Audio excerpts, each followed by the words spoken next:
Bueno, buenas tardes a todos. Bienvenidos una vez más a una de las charlas ofrecidas a través de la Comisión Nacional de Valores de Paraguay, en este caso orientada a lo que son las calificadoras de riesgo. Hemos tenido la oportunidad de contar con la participación de Solventa,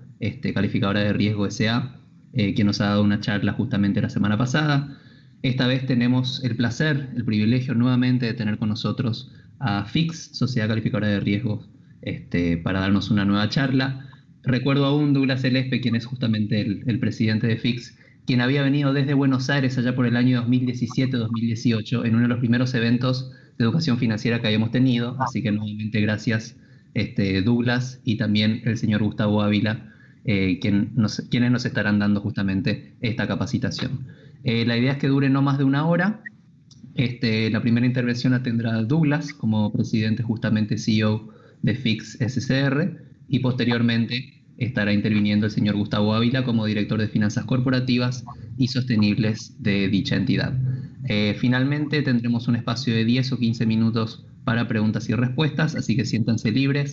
de poder compartir sus consultas a través del chat que está habilitado para el efecto. Les rogamos tener apagadas sus cámaras, también sus micrófonos, de tal manera a no interferir con la presentación. Douglas, el piso es todo tuyo. Muchísimas gracias.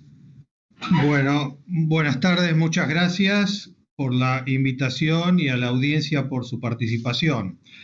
Hace algunos años atrás este tema hubiera sido de muy poco interés porque nadie sabía de qué se trataba cuando hablábamos de ESG o ESG. Hace aproximadamente 2 años yo estuve justamente en Asunción dando unas charlas para todos los principales reguladores de Latinoamérica, con la participación también de algunos de Europa, para hablar de diversos temas referidos a nuestra actividad, pero incluía el tema de ESG para precisamente informar de lo que estábamos haciendo, pero también de lo que creía que se venía. Y esto está avanzando mucho más rápidamente de lo que yo mismo pensé, porque la misma concientización respecto a los riesgos que vamos a enfrentar en el futuro, los nuevos desafíos, surgen de la propia vulnerabilidad derivada de la pandemia que estamos experimentando en el mundo y que tanto dolor nos ha generado. Entonces, todo el mundo ahora dice, bueno, cuando esto termine, y esperemos que termine pronto, ¿cuáles van a ser los próximos temas o cuáles van a ser los próximos problemas que el mundo, las empresas y los gobiernos tendrán que enfrentar? Y prácticamente en todo el mundo desarrollado, el tema por excelencia que están mirando es el tema de la E, evaluación ambiental, la S, responsabilidad social, y la G, gobierno. En el caso de los entes públicos, el gobierno público; en el caso de los entes privados, el gobierno corporativo. Pero cualquiera de los casos, estos tres temas, que no necesariamente se conectan con demasiada facilidad uno con el otro, pasan a ser importantísimos. Si ustedes me dijeran cuál es el punto de conexión de la E, evaluación ambiental, la S, responsabilidad social, y la G, gobierno corporativo, yo les diría que tiene que ver con responsabilidad social, con agregado de valor y con reputación. Y esto es una unión bastante firme que se está consolidando con el tiempo para juntar tres variables que no son necesariamente afines ab inicio. Hoy estos temas, tanto los temas ambientales que va a tratar Gustavo, como los temas derivados de la responsabilidad social, son fundamentales en casi todos los países, pero hasta hace una década, dentro de la academia se discutía cuál tendría que ser el rol de la empresa en esta materia. Había una teoría cuyo uno de los titulares de la teoría era el economista Nobel Milton Friedman, que decía que el objetivo y la finalidad de una sociedad comercial, de una empresa, era ganar dinero, y que tenía que dedicarse legalmente, pero con firmeza y exclusividad, a ese objetivo, que era darle dinero a sus accionistas y a los que participaran dentro de la empresa como interesados, sus empleados o el gobierno a través de sus tributos, de la fiscalidad o sus acreedores. Y comenzó ya una respuesta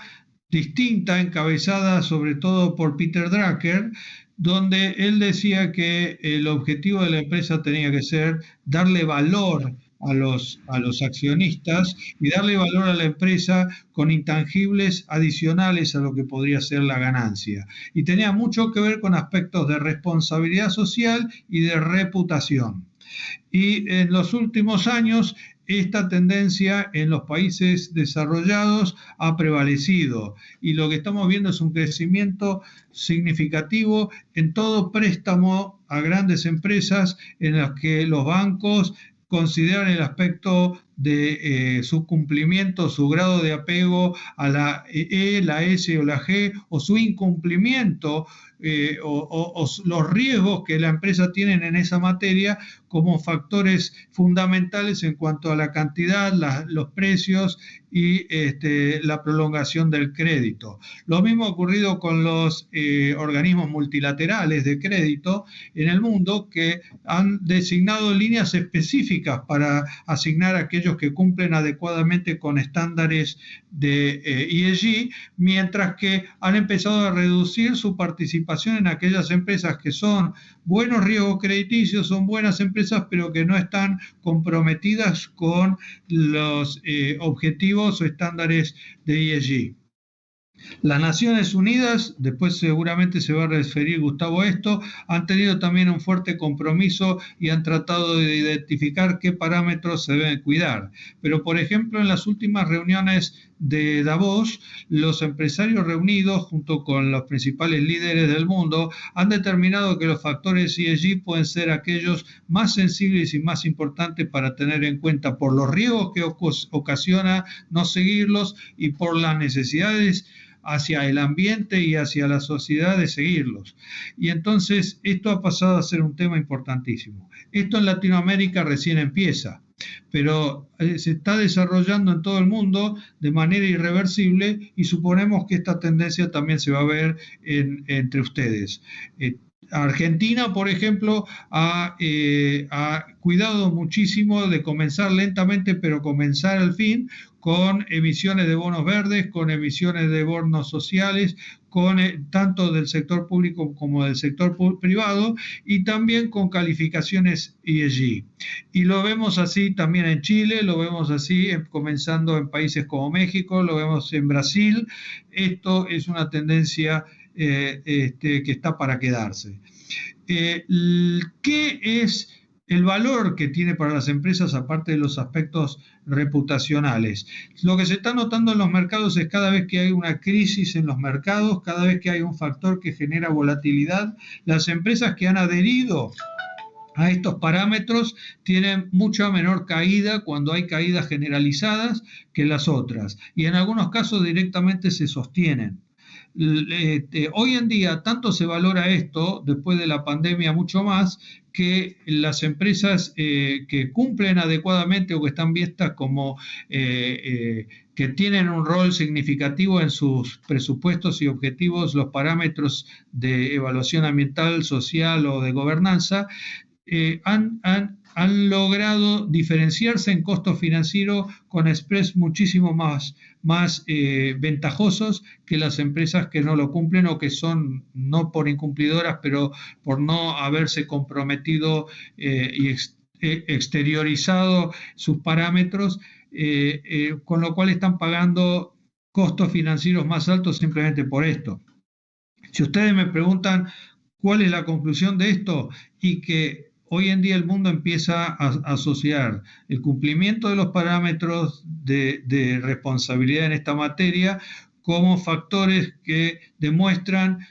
responsabilidad y reputación por parte de las empresas. Entonces, aquellas empresas que adhieren a estos principios son mejor vistas. Y cuando existe alguna crisis en el mercado o algún motivo para que el nivel de actividad económica caiga o que las tasas suban, a estas empresas son percibidas como de menor riesgo. Mejor manejadas en ese sentido implica que también se las considera que tienen la misma política para otros aspectos.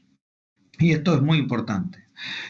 También quería decirles que en materia de metodologías se han desarrollado básicamente dos procedimientos. Hay muchas agencias que se han dedicado a hacer un score de un puntaje de las empresas o de los gobiernos que se someten a estos parámetros, y la otra forma, que es la que nosotros utilizamos, es cuantitativa. De la misma forma en que se utiliza todo un procedimiento y un protocolo para analizar riesgos crediticios, se utiliza un protocolo y un procedimiento para llevar una propuesta analizada a un comité multidisciplinario que es el que decide cuál es la calificación o la nota que le corresponde según los parámetros ESG. Esto no es necesario que se califique conjuntamente. Hay algunas empresas que prefieren empezar por alguno de los tres, por la E, por la S y la G, para calificarse, de tal forma de entender el procedimiento, conocer cómo se ven y después gradualmente ir pasando a algunos de los otros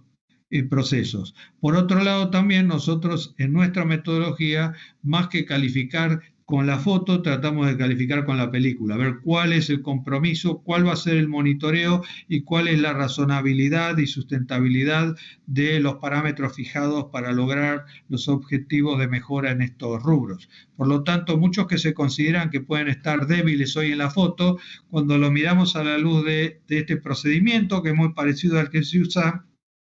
para calificar riesgos crediticios, hay muchos que se ven muy bien, porque tienen un firme compromiso, tienen objetivos totalmente logrables, pero a su vez ambiciosos, y están preparados para ser monitoreados en esa materia. Así que ese es el valor que creemos que desde la calificadora podemos otorgar por la experiencia que tenemos con ciertos protocolos y metodologías, que agrega ese tinte metodológico y cualitativo. El otro punto que creo que es importante es que en el mundo lo que se ha visto una evolución, pero en general los primeros que se han calificado son los que se sentían más fuertes, como que estaban o comprometidos o que estaban muy bien en materia de ESG. Y eso ha llevado a que después los segundos y los terceros mejores empiecen a actuar. Es lo que se denomina afuera la tendencia siguiendo al mejor estudiante. El mejor estudiante es el que levanta la mano porque puede contestar preguntas. Y después seguramente le sigue el segundo y el tercero. Bueno, en esta materia generalmente ocurre lo mismo, se ha visto en el mundo, y hoy en día si ustedes caminan por los bancos de Europa se van a dar cuenta que casi todos los bancos de Europa tienen parámetros de ESG y tienen responsables en donde quiera que tengan unidades de colocación, asesoramiento o de análisis, de responsables en esta materia. Responsables certificados. Y los reguladores están exigiendo esto también en materia de mercado de capitales. Así que esto no estamos hablando de algo que va a ocurrir en la luna dentro de 50 años, sino estamos hablando de algo que ya está ocurriendo y que va a expandirse. También ya hay certificaciones financieras internacionales, como la CIA a nivel internacional o el CFA, que han incorporado en sus programas, al igual que muchas maestrías internacionales, como una de las materias o como uno de los puntos de exámenes este tema. Y por último quería presentar a Gustavo Ávila, que es el que va a llevar la voz cantante en esta reunión, que después de un largo desempeño en el área financiera y corporativa con Fitch, está a cargo de lo que sea la calificación de ESG en la región para Fitch, y ha hecho un trabajo excepcional que creemos vale la pena compartir. Así que como director del área de ESG y finanzas corporativas, dejo la charla en manos de Gustavo. Después yo me voy a permitir también participar en las preguntas y respuestas que puedan tener. Muchas gracias por su atención y le dejo la palabra a Gustavo. Bueno, gracias Douglas por el pase. Primero que todo, bienvenidos a todos por participar. Bueno, les voy a contar un poco la idea de la presentación, es darle una introducción de qué es lo que hacemos a nivel de la calificadora, la vinculación con Fitch a nivel internacional y las distintas verticales de productos, ¿no? Dentro de esto, un poco, ya hizo la introducción Douglas, hay dos grandes vertientes dentro de lo que son los productos y de las evaluaciones, calificaciones que realiza la calificadora, que tiene que ver aquellos bonos, digamos, vinculados a los bonos verdes, sociales y sostenibles, o dentro de lo que es Paraguay, los bonos ODS, y también la vertical de lo que serían las calificaciones ESG, que la vamos a ver en detalle. Adicionalmente a esto, hay una idea, digamos, de poder mostrarles qué es lo que está pasando a nivel global, cómo los factores de ESG están vinculados hacia tener cada vez más una mayor exigencia de transparencia por parte de los inversores y un approach específico, digamos, de Fitch que realiza con un mapeo a gran escala sobre su portafolio mundial en lo que se denominan los ESG Relevance Scores o los puntajes de relevancia en crédito, una visión más, digamos, relacionada a los objetivos, a los objetivos de Net Zero a 2050 y a ciertas cuestiones vinculadas al cambio climático y el impacto en las compañías en lo que son los puntajes de vulnerabilidad de largo plazo o los Vulnerability Ratings, que es un producto beta que está de alguna manera tratando de ver cómo implementarlo, pero que es sumamente interesante para ver cómo es la afectación de acuerdo a la región y de acuerdo al tipo de compañía, y esto vinculado a lo que es relacionado a los llamados TCFD, que es cuando tienen no solo un riesgo físico, sino mucho más vinculado a lo que es el riesgo de transición, que hoy por hoy, lo están viendo en las noticias, es muy marcado en el segmento energético y hay un castigo creciente, sobre todo sobre aquellos sectores de contaminación más alta, fundamentalmente en lo que es Europa vinculado a la producción de energía a partir de carbón, ¿no? Y hay un tema de índices que vamos a ver y tratando de vincular un poco las distintas formas que hay de cómo se invierte. Hay ya índices pasivos también para poder invertir en aquellas compañías con mejores estándares ESG, y hay distintos approach dentro de estos universos elegibles que han ido evolucionando a lo largo del tiempo, y quizás poder demostrarles que no solo el invertir en aquellas compañías con mejores estándares en la materia de ESG, no solo no es resignar rendimiento financiero, sino que, como decía bien Douglas, han demostrado en momentos de mayor estrés financiero, como los que pasó en el momento de la pandemia, pero también en otras crisis, una mayor resiliencia y por ende un mejor rendimiento ajustado por riesgo. Yendo un poco a, bueno, ¿quién es la calificadora? Nosotros somos Fitch, digamos, quienes tenemos operaciones, es un joint venture junto con Fitch Ratings, que es una de las 3 principales calificadoras a nivel mundial. Nosotros operamos en todo lo que es Argentina, Uruguay y Paraguay, y luego también colaboramos en Fitch, digamos, en distintas iniciativas, y Fitch tiene las operaciones básicamente de una gran cantidad de países, y luego hay otras oficinas locales que están vinculadas a ciertos países con características regulatorias o idiosincráticas que hace que haya distintas oficinas locales que no solamente es en Latinoamérica, están en India, en Corea, es decir, hay cuestiones que hace que sea el mejor approach para determinados mercados, en lo que ha decidido Fitch, y esta es la estructura en la cual hoy estamos inmersos a nivel de Fitch, pero ahí pueden ver todas las oficinas que tiene Fitch a nivel global, y la dimensión de la calificadora, y un poco comentar que también Fitch en los últimos años ha crecido mucho el departamento de ESG. Pueden entrar, digamos, a través de los buscadores como Fitch ESG, y hay una gran cantidad de research con numerosos artículos muy interesantes para los que están más interesados en seguir el tema en detalle. Dentro de las verticales, como mencionamos, está la parte de lo que es no solamente las calificaciones de los bonos, como nosotros le denominamos, bonos sociales, verdes y sostenibles, o bonos ODS en Paraguay, o específicamente las calificaciones de ESG, pero luego también hay distintas verticales, es decir, nosotros estamos participando crecientemente en distintos webinars, en entrenamientos, se hizo un training este año y el año pasado para toda Latinoamérica, y la idea justamente es construir, enriquecer el ecosistema. Creemos que esto es algo que ya está muy vigente cuando uno, digamos, interactúa con, digamos, los pares en los países más desarrollados, ya está muy instaurado. En la región venimos a algunos años atrás, y bueno, de acuerdo al tipo de país está más rezagado o más a la delantera, pero si ustedes siguen, digamos, las emisiones vinculadas a estos temas en los últimos años vienen creciendo a una tasa acelerada, y también la demanda creciente, ya sea por el lado de los inversores como, digamos, por el lado también de la financiación, por ejemplo, a través de bancos, y entendemos que de alguna manera, después le vamos a comentar más adelante, va a irse dando también a través de lo que es el mercado de capitales. Bueno, un poco lo que tratamos de darle en esta diapositiva es la visión de, tradicionalmente, digamos, la conformación de un producto, ¿no? De un portafolio por parte de un inversor, de un administrador de activos, era sobre ese universo de activos y de acuerdo, obviamente, al riesgo o al atractivo de tasa, ¿sí? O al atractivo de alguna manera de generación de valor.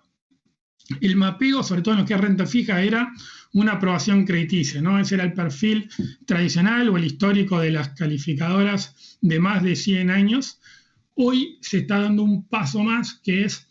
que además de estar aprobado crediticiamente, tiene que estar aprobado en términos de ESG, si bien muchos de los factores de ESG gradualmente e incrementalmente se están incorporando, como vamos a ver a continuación, en ciertos factores, ¿sí? En lo que es el riesgo crediticio. Pero ese incremento adicional tiene que ver con medir los riesgos no financieros y también tiene que ver con los diferentes escenarios o horizontes temporales. Es decir, una calificación de riesgo tiene en promedio un horizonte de inversión aproximadamente entre 2 años y 3 años, en algunos países entre 18 meses y 2 años,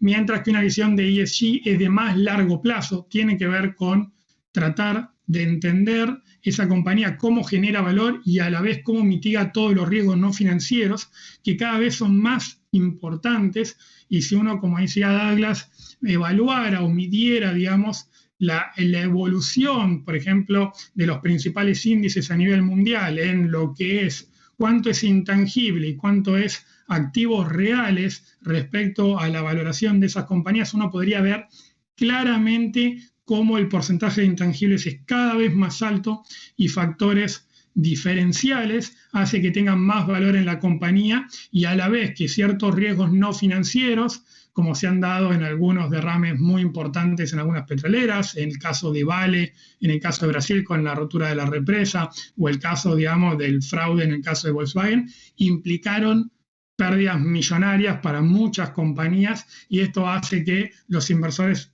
estén poniendo crecientemente mayor foco en tratar de entender no solamente el cumplimiento en tiempo y forma de una obligación financiera, sino a nivel del emisor poder entender un riesgo mucho más amplio, y desde el lado del equity poder entender cómo todos estos valores generan justamente valor en la compañía, que va a ser una apreciación o va a hacer que esa compañía se mantenga como líder en el tiempo. Finalmente, es como se está terminando de construir los portfolios, y esto ya a nivel de las administradoras globales ya está prácticamente instalado. Bueno, estos son ejemplos si pueden ver, distintos tipos de formato que tienen que ver lo que es una calificación crediticia, lo que es una calificación ESG y lo que es básicamente un producto, por ejemplo, de un bono verde, social o sostenible, teniendo en consideración que una misma compañía podría tener una calificación de crédito, que es un producto, podría tener una calificación de ESG, que es a nivel de emisor para toda la compañía, que es otro producto, y podría tener sobre una emisión puntual una calificación de ese bono verde, social o sostenible. Bueno, acá era un poco lo que les comentaba, tanto a nivel local y a nivel regional. Nosotros generamos diversos research. En el último, por ejemplo, hicimos una actualización de los bonos, digamos, de un dashboard de bonos verdes, específicamente con todas las últimas novedades a nivel de Argentina, pero también de la región y lo que entendemos que son los principales drivers de impulso. Y luego hay una gran cantidad de research, una gran parte vinculada al crédito, pero otra parte también vinculada, digamos, a factores sectoriales, a riesgo de transición en las compañías de mayor plazo, que viene generando Fitch y que son muy interesantes para aquellos que quieren seguir el tema. Bueno, yendo un poco a lo que es la calificación de los bonos verdes, sociales y sostenibles. Acá un poco los principales, ya sea como está normado a través de la regulación en Paraguay, hay 3 o 4 estándares globales que engloban las mejores prácticas en la materia, que son básicamente lo que es el ICMA, del International Capital Market Association. Está también ciertos estándares de CBI, del Climate Bond Initiative. Está, digamos, gradualmente tomando fuerza algunos estándares vinculados al estándar o la taxonomía de la Unión Europea. Está el tema del TCFD, hay estándares contables de SASB, GRI, y uno empieza, digamos, a marearse en una gran cantidad de estándares que por suerte están convergiendo en el tiempo, pero conceptualmente para lo que es específicamente la emisión de estos bonos, no importa la etiqueta, si es un bono ODS o en alguna otra región puede salir como un bono verde o en otra región puede tener otro nombre. Lo importante es que esos bonos tienen que tener ese impacto ambiental positivo claro, ese impacto ambiental, digamos, social claro, o la conjunción de ambos, que son los bonos sostenibles. ¿Y qué es lo que se mira en esos bonos más allá de dónde está el foco, ¿no? Entonces, el foco principal en estos bonos principalmente está en el uso de los fondos. ¿Qué quiere decir? El inversor que invierte en estos bonos tiene que, lo que busca es que toda su plata, ¿sí?, esté invertida en estos proyectos que tengan este impacto ambiental o social positivo. Por lo cual, todos los estándares globales lo que reflejan es que el 100% de estas emisiones tienen que estar destinadas ya sea a financiar o a refinanciar, ¿sí?, proyectos que tengan este impacto ambiental o social claro. Desde lo ambiental hay distintos factores. En la región hay un gran desarrollo de lo que fueron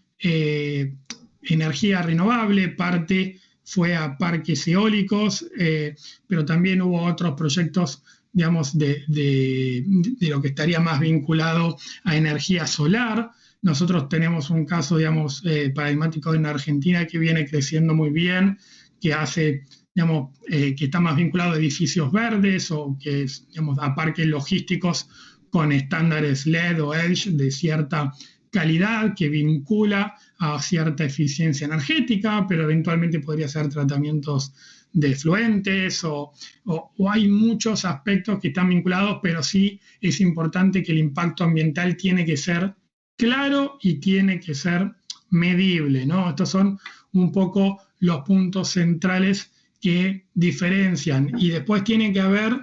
una trazabilidad, lo vamos a ver. El segundo punto vinculado a ese proceso de evaluación y selección de proyectos, acá difiere mucho por región, pero a nivel mundial lo que se evalúa o lo que se califica en general, ya sea a través de un banco o ya sea a través de una empresa, son lo que se llaman frameworks o marcos en los cuales la compañía plantea qué es lo que va a hacer con ese dinero, y ese marco tiene que tener un proceso de selección que quede claro cómo se va a determinar, cómo se va a seleccionar ese proyecto, cómo se va a excluir eventualmente un proyecto que pueda tener determinadas características controversiales con el espíritu, ¿sí? Tiene que ser importante que la emisión del bono esté vinculada a lo que se quiere financiar, es decir, no puede exceder el monto de lo que se financia. Y dentro de todo es importante la trayectoria y el gobierno corporativo de quien lleva adelante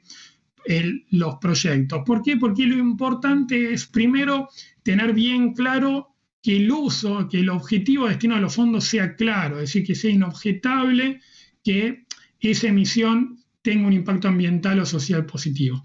Luego hay un tema que es importante, que si es un proyecto, ese proyecto para tener impacto material, ambiental o social, ese proyecto tiene que materializarse. No sirve de nada un parque eólico que queda a mitad de construir, ¿sí? O una plata que de alguna manera no fue al destino correcto. Entonces, la parte es muy importante evaluar la idoneidad, la trayectoria, la claridad en los documentos, cómo se establece, y obviamente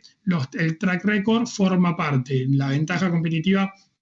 en nuestro caso, yo como, por ejemplo, analista corporativo, también participado, digamos, muchísimos años como analista de bancos y entidades financieras, el conocer los negocios de la compañía permite adicionalmente al impacto que uno evalúa, poder entender la lógica financiera y los riesgos del proyecto, que es un elemento crucial para finalmente tener el impacto que uno está buscando. La gestión de los fondos es otro elemento también muy importante. Acá siempre hay una preferencia sobre aquellos, digamos, vehículos o digamos, lo que se llama SPVs o fideicomisos financieros, o puede ser alguna subsidiaria específica que tenga un destino único para alocar esos recursos, lo que permite de que no haya ningún desvío hacia otros,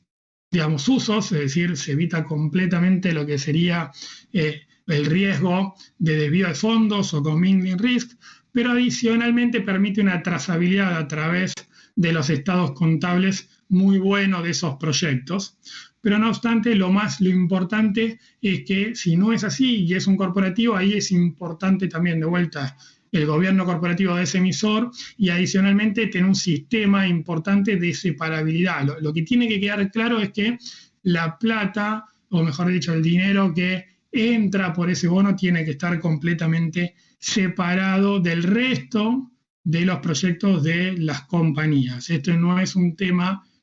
menor, porque lo que no tiene que quedar claro que luego el impacto, que se materialice el proyecto y luego que sea trazable en el tiempo. Y por último, el tema de los informes no es un tema menor. Informes / transparencia. Nosotros realizamos informes tanto de lo que es preemisión como post-emisión. Y esto, digamos, a nivel mundial hay diferentes estándares. Se está tratando, el estándar está yendo, los nuevos estándares están yendo de que no haya solamente un informe preemisión, es decir, solamente previa a la emisión, sino que haya un seguimiento de que efectivamente cuál es el impacto material y que los inversores puedan monitorear en el tiempo cuál es el impacto logrado a través de sus inversores, de sus inversiones, que es lo que logra cerrar el círculo. Y luego, obviamente, ciertas auditorías externas para algunos proyectos que no son tan lineales o que permiten menor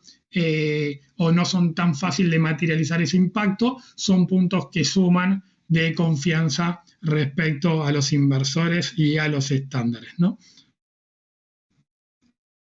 Bueno, acá pueden ver distintos ejemplos, como les mencioné algunos, de proyectos y de estándares. ¿Cuáles son las características o lo que nosotros pudimos ver en nuestra experiencia, ¿no? O sea, dentro de lo que nosotros denominamos los bonos SBS, ¿no? Más allá de algunas características propias, como les mencioné anteriormente, nosotros, digamos, tenemos un manual de procedimientos por ser calificador en cada uno de los mercados que nosotros trabajamos o que brindamos calificaciones. Hay un manual aprobado por cada uno de los reguladores, se siguen los lineamientos locales y los lineamientos, como les mencionamos, establecidos por el ICMA. Adicionalmente, digamos, al ser una evaluación, una calificación, no solamente es un sello de si es verde o no es verde, por ejemplo, sino, o si es social o no es social, sino qué tan verde o qué tan social es, o si podría ese bono eventualmente ser mejor, ¿no? Entonces, el inversor tiene un poco más de información en ese punto adicional. Las cuestiones de que nosotros somos agentes locales, pero que también trabajamos interconectados a través de Fitch con estándares globales. Y un poco, creo que el resto de los puntos centrales, adicionalmente a nuestra agilidad, a nuestro conocimiento de las compañías, creo que son los puntos diferenciadores o que tratamos de dar como visión desde la calificadora, ¿no? Y por último, que bueno, a nivel analítico está separado, como en todas las calificadoras, lo que es toda la parte específicamente comercial de la parte analítica. Un poco yendo a lo que es más la experiencia y los distintos casos de ejemplo que le fuimos mencionando, se puede mencionar parques eólicos, tanto como financiación de proyectos, como por refinanciaciones de empresas que financiaron por temas de mercado a sus subsidiarias y luego emitieron a través de la subsidiaria o a través de la emisión para poder recuperar esos fondos que eventualmente no habían logrado emitir bajo el bono verde, algunos bonos post-emisión, el caso de Plaza Logística, que es el caso que les mencioné de parques logísticos verdes. Luego, recientemente calificamos un bono social que estaba vinculado a ampliar la oferta de viviendas asequibles a través de un fondo cerrado inmobiliario de largo plazo, que estaba vinculado a un régimen específico legal de Argentina, pero que tenía justamente ese objetivo donde hay una escasa cantidad de viviendas para determinado segmento poblacional. Y por último, recientemente calificamos al fideicomiso de Richmond, que es básicamente la ampliación o mejor dicho, la financiación de una nueva planta para producir activos biotecnológicos. Básicamente va a producir vacunas, dentro de una de las cuales va a estar la de Sputnik, que se va a producir a nivel local en Argentina, pero con la idea de también producir otros tipos de activos biológicos y vacunas para la región. Características específicas de la región, y esto, bueno, va a depender, cada país son diferentes, pero algunas características contra los países desarrollados. En general hay un menor plazo respecto a otros mercados. En los mercados emergentes siempre, o de frontera, hay una mayor importancia al gobierno corporativo. Sin embargo, dentro de los riesgos de los proyectos en general tienen un mayor riesgo de avance, mejor dicho, un menor riesgo de proyecto, porque tienen un grado de avance más alto, por justamente los mercados financieros son menos desarrollados, con lo cual hay una menor financiación, o lo que es project finance son más cortos o tienen un mayor grado de avance. Quizás al comienzo, incluso lo que pasó a nivel global, empezaron con la parte de lo que es mayoría de energía renovable, pero como vimos rápidamente ya están saliendo otros productos o de bancos o de financiación vía lo que son también bonos sociales. Hay algún tema, digamos, a trabajar respecto a los informes, a los targets, a los objetivos a tomar, más cierta medición estandarizada de esos objetivos, pero sí claramente hay un avance que está siendo muy rápido y muy marcado en este último año, y hay una regulación y un mercado constantemente en desarrollo. Por ejemplo, en Argentina recientemente ya salieron aquellos fondos para invertir en estos instrumentos, y la regulación a nivel mundial y a nivel local, lo que vemos es que claramente hay un avance y hay una evolución muy rápida. Específicamente, en lo que es la normativa en Paraguay, pueden ver que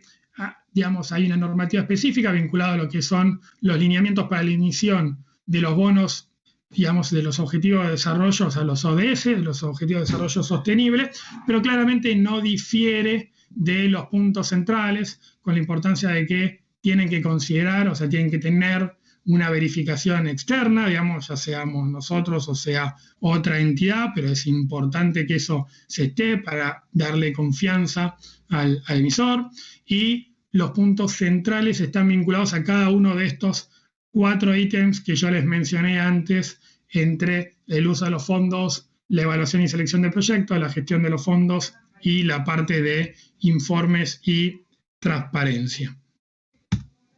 Yendo un poco, bueno, acá pueden ver lo que son los ODS, y esto después lo van a tener en una presentación, con lo cual no vale la pena ahondar. Y para tratar de completar la presentación, voy a pasar al otro punto que hizo una muy buena introducción Douglas, con lo cual no voy a detenerme en cada uno de todos los puntos para poder tener el tiempo también para las preguntas, pero básicamente la calificación de ESG es a nivel de emisor, trata de medir justamente esos riesgos no financieros y esas oportunidades de generación de valor, factoriado por los aspectos materiales vinculados a la compañía y al tipo de industria en el que opera, ¿no? Por ejemplo, digamos, también se consideran certificaciones y credenciales que hayan tenido, si forman parte del Pacto Global y cómo han ido evolucionando en esos objetivos o en esa ambición y el cumplimiento de esos objetivos. Hay muchos puntos que se van incorporando, pero para que ustedes se queden con una idea, hay un scorecard, hay un factor, no hay un scoring, hay una evaluación de acuerdo a los factores materiales, como si fuera una calificación en los factores tanto de la E, la S y la G, y por ejemplo, en energía va a ser mucho más importante lo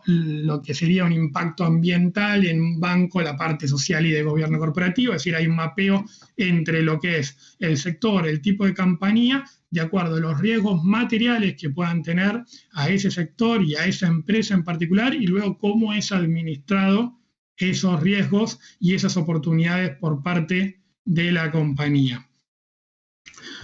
Uno de los puntos centrales es esta visión forward-looking, que está vista acá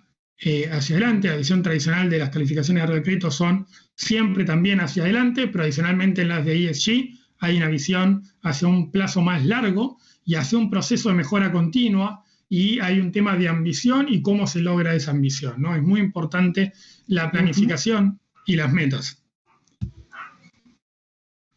Yendo un poco a lo que es específicamente a nivel global, están lo que se llama los puntajes de relevancia de crédito o los ESG Relevance Scores, y hay un factor que se mira, digamos, específicamente para lo que es la E, la S y la G, también dependiendo del tipo de sector, y lo que se hace es tratar de mostrar si a nivel de esa compañía puede tener un impacto a nivel del crédito. Los factores 1 y 2 es cuando no son relevantes, 3 cuando es promedio,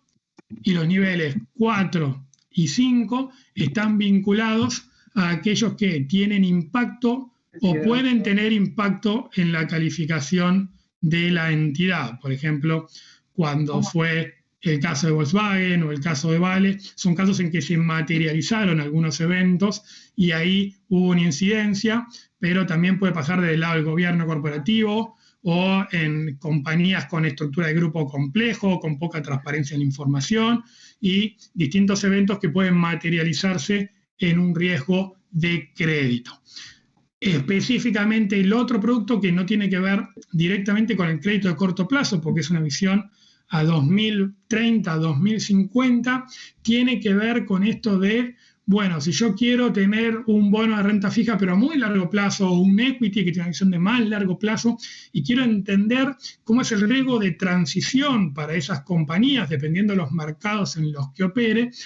Este es un poco el ejercicio que intenta de alguna manera Fitch a través de los puntajes de vulnerabilidad de largo plazo, y simplemente lo que trata de mostrar acá es, bueno, en los países más desarrollados hoy lo que está vinculado a carbón ya está teniendo un impacto, ¿sí? O sea, ya está teniendo un riesgo de transición, mientras que ese impacto es más limitado en el resto de los combustibles, pero va a ser creciente en sobre todo lo que es combustibles fósiles. Pero adicionalmente,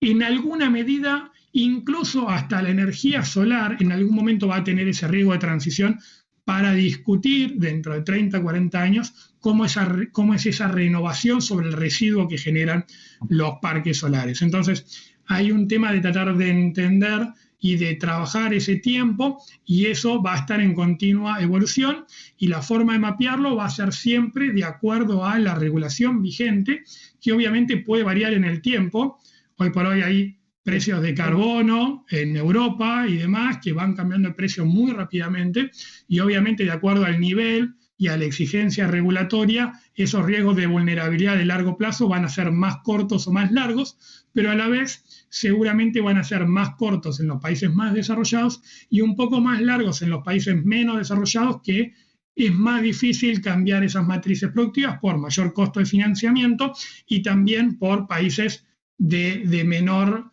o con menores estándares socioeconómicos.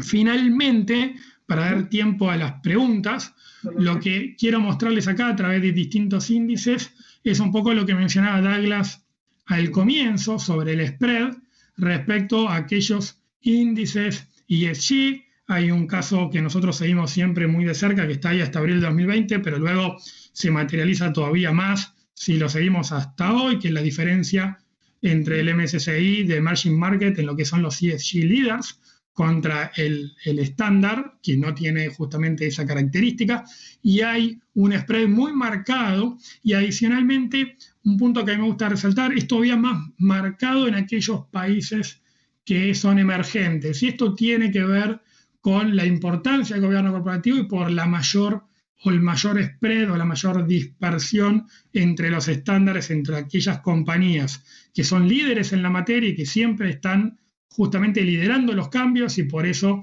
generan, digamos, revenues adicionales, con aquellas compañías que son, digamos, están siempre un poco más atrasados y terminan de alguna manera teniendo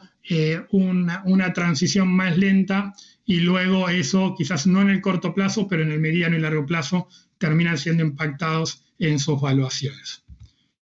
Creo que este es el último, no solo a través de ETF, no solo a través de índices, también hay fondos con mandatos ESG que han ido creciendo muy fuerte, y también hay una emisión creciente por parte, digamos, de bonos verdes en la región, que es muy marcada, con montos cada vez más grandes y un interés sobre todo, digamos, por los principales emisores de la región, por tratar de liderar esa transición y poder tratar de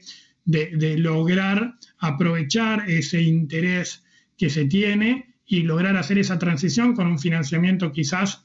que en algunos casos se materializa el diferencial de tasa, en otros no, dependiendo mucho del país y las características. Por ejemplo, en Argentina hay un riesgo país muy alto, con lo cual es más difícil de medir, pero sí se materializa muchas veces por libros más altos, por una mayor diversidad de emisores, y también en algunos casos por un plazo más elevado cuando entran ciertos jugadores, por ejemplo, multilaterales, a financiar algunas de estas emisiones. Y con esto les dejo un poco la última, creo que es la última slide, que tiene la característica un poco con algunas emisiones, liderando, por supuesto, Brasil y México en las emisiones. También Chile está, digamos, ha crecido muy fuerte con lo que fueron los bonos verdes y sostenibles soberanos, con emisiones totalmente sobredemandadas. Y luego en la región tiene distintas características, pero sí lo que hay que marcar, más allá del momento en el tiempo que lo miremos, es que hay un interés creciente, que cada vez hay más países que tienen estas emisiones, ya sean locales o internacionales, y que entendemos que esta es una tendencia que no es transitoria, sino que se acelera cada día más, como muestran los gráficos, y entendemos que hay todo un ecosistema para trabajar en conjunto para que crezcan y no solamente ampliar el mercado de capitales, sino lograr un mayor impacto ambiental y social positivo. Muchas gracias.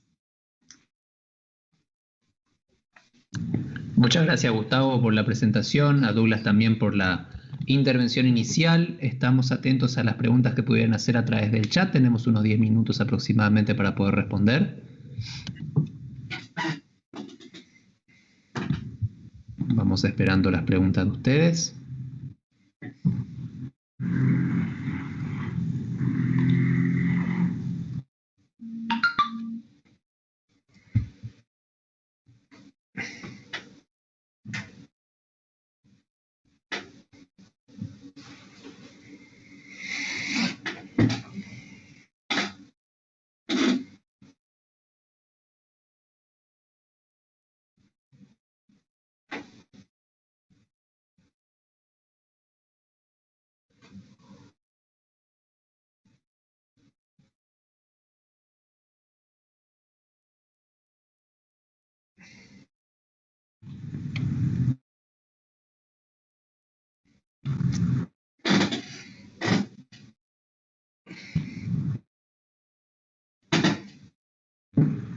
Nos llega una pregunta de la señorita Aida Ojeda. Gracias, Aida, por la consulta. Se las leo en voz alta. Buenas tardes. Quisiera saber si actualmente en Paraguay existen emisores de bonos ODS. Eso quizás lo puedo responder yo mismo, ¿no? Actualmente no tenemos registrados aún emisores de bonos ODS, como emisiones como tal. Hay otra consulta de Constanza Pérez Costas. Hoy en día ya se nota el castigo a las petroleras, por ejemplo, por parte de los inversores que eligen ESG. Bueno, tomo la pregunta, Gustavo. Tómala como quieras, no hay problema. Los castigos son graduales, no es que el mundo se les viene encima, porque precisamente todo esto es un proceso de ajuste, pero lo que sí hay es todo un movimiento de activistas dentro de las propias empresas, los accionistas en las grandes empresas, los fondos que son inversores en esas empresas o en los bancos, que están exigiendo que se adopten determinadas medidas. Y justamente en materia energética, por ejemplo, en estas semanas ha tenido un shock bastante importante desde el punto de vista comunicacional, en el caso de Shell, que el gobierno de Holanda le ha pedido a la empresa, que tiene, como ustedes saben, es anglo-holandesa, que adecúe parte de su estrategia futura para reducir la incidencia de gases y tratar de llegar a cumplir con las metas del Acuerdo de París. Y esto viene en serio y fuerte del propio gobierno. Y en el caso de Exxon, de la ESO, recientemente se ha tenido que conceder 2 asientos de directores por parte de a pedido de los fondos, que son grandes accionistas, que armaron todo un grupo de accionistas, de inversores institucionales y accionistas que tenían interés en que Exxon demostrara claramente cuál era su compromiso con la reducción de producción que estuviera vinculada con la emisión de gases y cuál sería su política de inversión en esa materia para generar productos que fueran amigables con el ambiente. Esto es una revolución dentro de la propia empresa. Hasta hace poco era una de las empresas más rentables del mundo y más grande, donde se le dice, bueno, muy bien, estamos contentos con la rentabilidad, pero queremos sustentabilidad y queremos también un mejor ambiente. Y la Exxon, que consideraba que esto podía ir difiriéndose y si bien hacía una expresión genérica de buena voluntad, no establecía objetivos concretos, ahora se tendrá que someter a principios mucho más cegados y concretos y cuantificables. Y por el otro lado, hay otro caso grande de Nestlé, que es la empresa de alimentos más grande del mundo, que ha decidido y lo ha publicado desprenderse de ciertas líneas de productos que pudieran ser o de packaging que no es amigable con el medio ambiente o que pudiera generar daños a la población por tener demasiada glucosa o tener demasiado contenido graso. Entonces, imagínense empresas que están dispuestas a vender sus subsidiarias o sus divisiones rentables simplemente porque en el mediano y largo plazo ven que va a ser más beneficioso para la propia compañía someterse a estándares sociales, verdes y sustentables. Así que estos son ejemplos. Posiblemente lo que hemos visto con esta presentación de Gustavo es un pack demasiado concentrado como para que uno se lleve de esto conocimientos específicos, sino lo que queremos dejar en este momento es la conciencia de que esto es algo que viene para quedarse y que se llevan esa conciencia va a ser valiosa. Einstein decía que la educación es aquello que permanece cuando uno se ha olvidado todo lo aprendido en una escuela.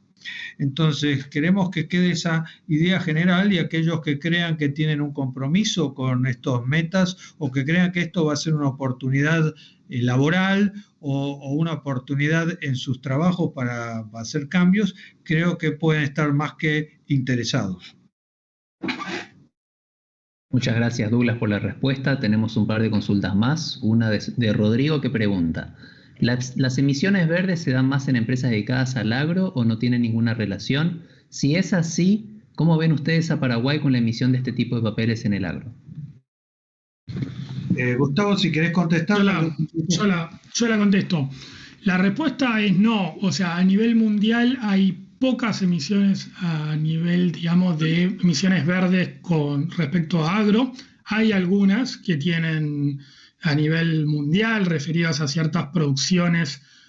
orgánicas y de regeneración. Recientemente, es muy reciente, el CBI, o sea, lo que es Climate Bond Initiative, sacó a fines del año pasado, principio de este año, recién lo que es el estándar para agricultura sostenible. En México hay un caso, digamos, muy particular con los, que se llama FIRA o algo así, que es referido a lo que es la agricultura protegida, pero justamente en la región entendemos que la agricultura es uno de los casos, digamos, de mayor potencialidad y se ve en algunos casos cierta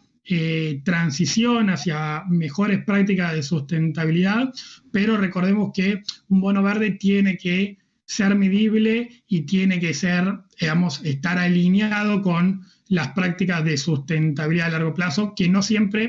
solamente es estar vinculado a hacer menos daño muchas veces, sino justamente a tener una práctica verdaderamente sustentable, ¿no? Y sí, creemos que hacia adelante va a ser ciertos protocolos, hay estándares de certificación en soja, en lo que es agro. Hoy la principal tendencia a nivel global está vinculado a lo que es evitar la deforestación, ¿no? O sea, lo que es la trazabilidad sobre aquella producción que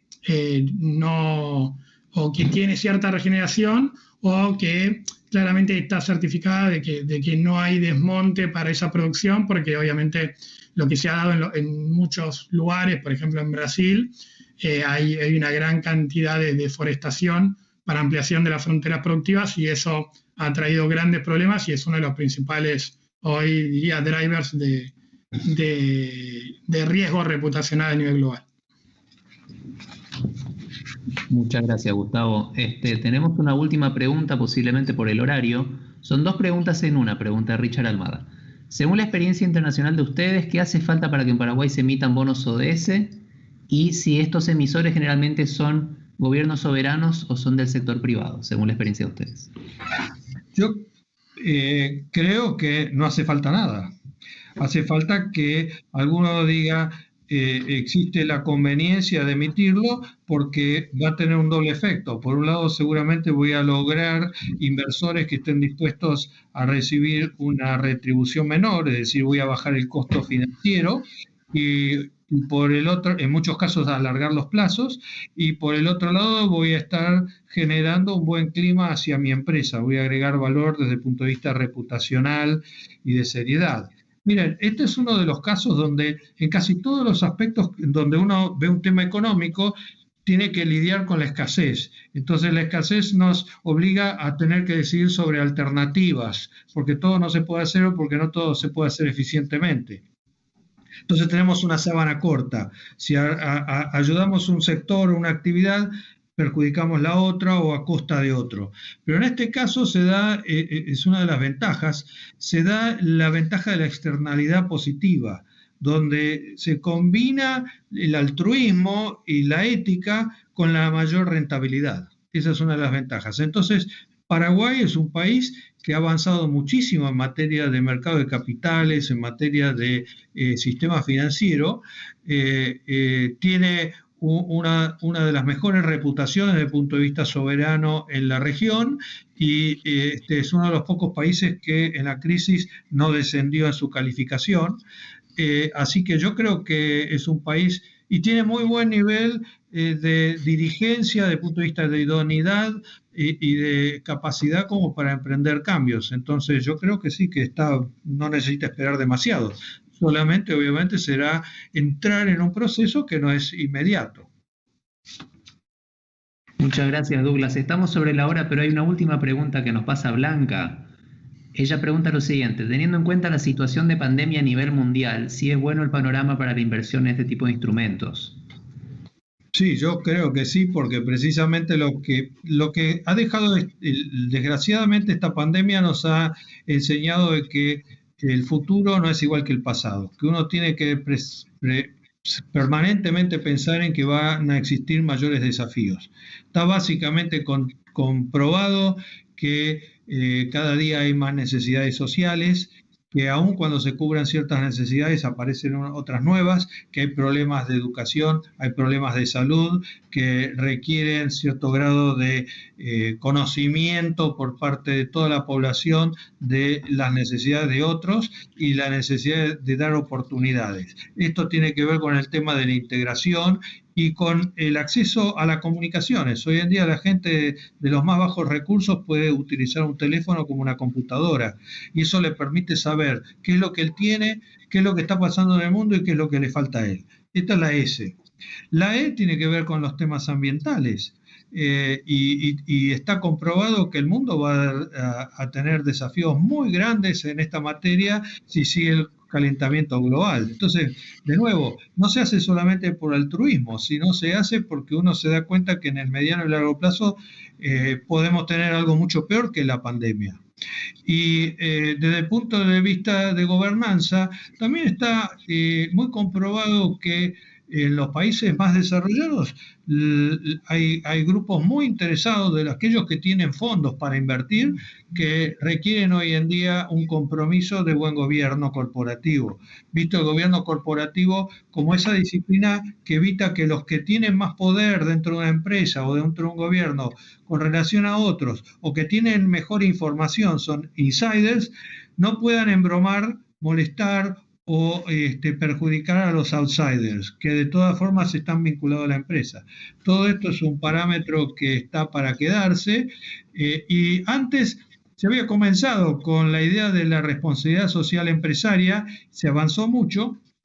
pero a eso hoy en día los mercados desarrollados dicen, bueno, a esto le tenemos que agregar, lo dijo Gustavo, los parámetros medibles, comparables y observables y monitoreables. Entonces, hoy en día esto está y está funcionando bastante bien, ya no es simplemente una prosa, sino realmente números y detalles y explicaciones, y eso parece que está para quedarse. Miren, hay una frase bíblica que decía, no digas que los tiempos pasados fueron siempre mejores, porque no es de la sabiduría que surgen esas palabras. Es decir, no es cierto que todos los tiempos pasados fueron mejores. Puede ser que el futuro sea más brillante que lo que nos toca vivir ahora si nos cuidamos más. Esto proviene de la Biblia, Eclesiastés 7:10, así que no es tan antiguo como la humanidad la idea de que, bueno, el futuro viene peor. No, el futuro tiene desafíos y el futuro hay que enfrentarlo. Y daría la impresión que en el mundo hay todo un movimiento, sobre todo entre la gente joven, tendiente a cuidar esto, sin que necesariamente perjudique económicamente a las empresas, sino que las pongan en un ciclo de cuidado y de rendición de cuentas. No sé, Gustavo, si querés agregar algo a esto. No, a mí me parece clarísimo. La verdad que no agregaría nada, me parece perfecta la respuesta. Gustavo, Douglas, ese cierre bíblico la verdad que me deja boquiabierto y creo que a más de uno, ¿no? Así que realmente agradecidos por la intervención de ustedes, nuevamente por la prestación de FIX, Sociedad Calificadora de Riesgo, para con lo que hacemos nosotros en el marco de la educación financiera, así que esperamos que puedan seguir colaborando con nosotros, al público participante. Nuevamente gracias, tengan en cuenta que les serán remitidos en los próximos días o próximas semanas los certificados de participación correspondientes. Muchísimas gracias a todos. Gracias a la audiencia. Estamos a disposición. Hasta luego. Gracias. Hasta luego.